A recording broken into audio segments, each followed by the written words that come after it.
The prosecution goes on to say, most telling of her character, the defendant attacked Eric. Within hours of her arrest, she, for the first time, blamed Eric for his own death. And that's Exhibit E and E transcript. From jail, the defendant and her family engaged in quote unquote open season on Eric the Dead. That must be what they referred to him as between them, and that's why it's in quotes. Releasing what they believed would be damaging information about Eric to the media. During trial, the defendant falsely accused Eric of having an affair with a coworker and a homosexual affair with one of his best friends. The Richins children are familiar with the inescapable media coverage of this case, right? Because they go to school. Many of the defendant's attacks against the Richins family preeminate the record, right? Because she started that lawsuit. Oh, we got to the throat punch. Look at this. Look at this. For example, why did throat punch become one of my favorite words in this case? For example, she throat punched Amy Richins 2 days after murdering Eric when Amy informed her of the Eric Richins Living Trust. Yeah, super normal reaction to attack your sister-in-law. I am being sarcastic. Eric created the trust to protect Kouri and their children. 4 days later, she hired counsel to breach the trust. She told Jean Richins that Eric died of the same lung mold that killed Jean's wife. In the Walk the Dog letter, the defendant instructed her mother to release photographs of Katie's young children to the media and wrote, quote, "Bring me home and then we'll get those damn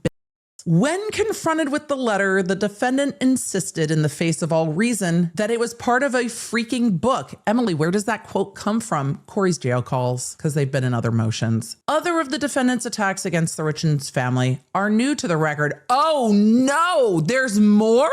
For example, when the estate's investigator, which would be Mr. Gabler, I would imagine, when the estate's investigator found bank statements with Kouri Richins Realty's account header and CNE's account details, the defendant accused Katie and hired counsel to advocate for the criminal prosecution of Katie. While detained pretrial, she caused her family members to pursue federal firearms charges against Jean for removing Eric's firearms from the Willow Court home for safekeeping. That's what she was trying to do? Of course, Eric Richins' family wanted to remove weapons from the home before Kouri was removed from the home. Kouri was at the home for a year after Eric died, and Eric's family was like, she did that. Of course you don't want her to have guns at the home.